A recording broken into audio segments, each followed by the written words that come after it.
Donc, là, on va quasiment inverser le concept, plus ou moins. C'est-à-dire tout à l'heure, je vous ai dit, mon bras arrière, elle m'attaque. Voilà, elle fait de jab, des crosses, ce que tu veux. Mon bras arrière, c'est lui voilà, qui va faire tout le boulot. Okay, et celui-ci est en backup, donc en secours. Et surtout, s'il y a des crochets de l'arrière qui viennent et tout. Maintenant, ça va être le travail inverse. On va travailler sur une garde longue, où en fait, c'est le bras avant qui va faire la majorité du travail et le bras arrière qui va être plus en secours, en backup, si jamais il y a quelque chose qui passe.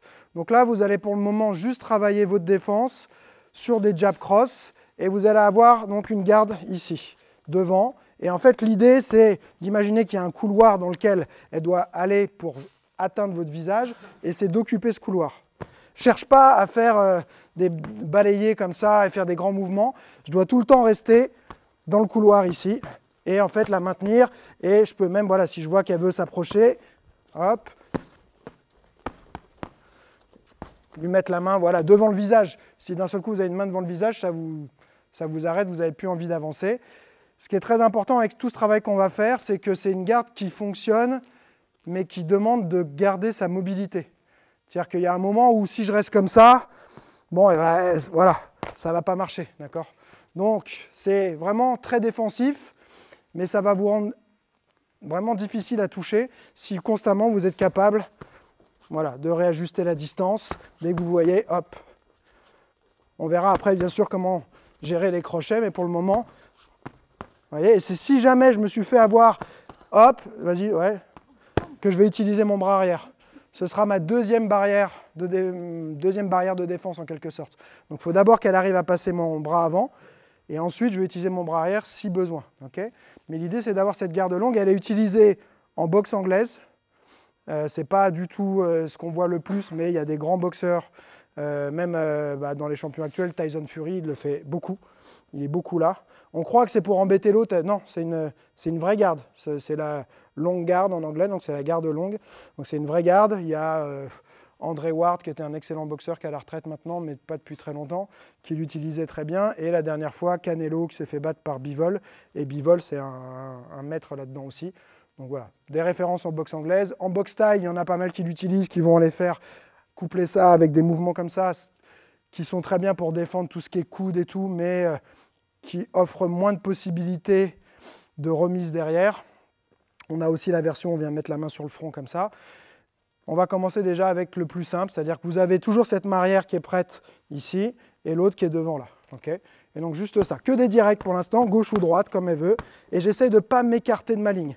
Tout le temps, je lui ferme. D'accord, et elle va devoir s'ajuster. Hop, voilà. Et vous voyez, en réalité, même si je ne réagis pas, mais que je maintiens ma distance, elle ne peut pas me toucher. Okay, et cette main-là va tout le temps la gêner et l'empêcher de s'approcher. C'est vraiment l'idée. D'accord, et après, on verra comment exploiter ça pour contrer et tout, mais déjà, travailler cette défense. Donc, vous travaillez léger. Vous faites des directs, des jabs, des crosses tout seul, des jabs tout seul, doublés, triplés, ce que vous voulez. Et l'autre essaye de rester dans un couloir. Grosso modo, le couloir est considéré qu'il fait la largeur de votre tête. Ce n'est même pas la largeur des épaules, hein, vous n'allez pas. C'est juste ça.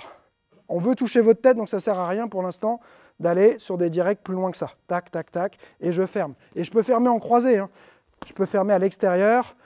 C'est-à-dire que si à un moment je suis là où je me suis retrouvé, elle s'est décalée un peu et qu'elle m'attaque en direct de là, du jab, je peux, vise ma tête, je peux fermer ici, par l'extérieur. Là, je ne suis pas obligé d'à chaque fois de venir toucher le gant. Ça peut être des petits barrages comme ça. Boum, boum, boum, là. Et j'observe. OK ? Allez, on y va.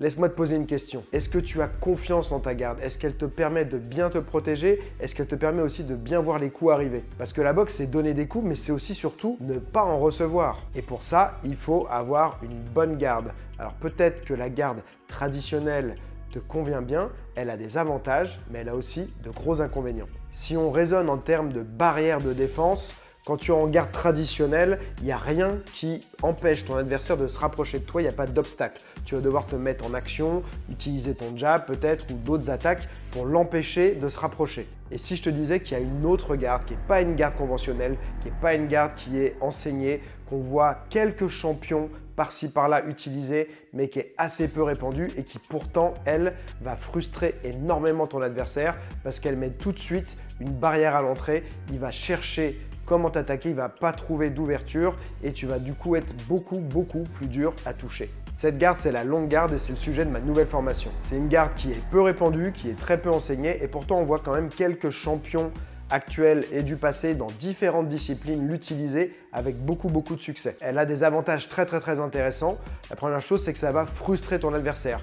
Il va devoir chercher comment t'attaquer, il ne va pas trouver d'ouverture évidente. La deuxième est qu'elle te permet de garder beaucoup plus facilement ton adversaire à distance. Elle agit comme une sorte de radar qui te permet d'évaluer constamment les changements de distance et du coup de ne pas te faire toucher.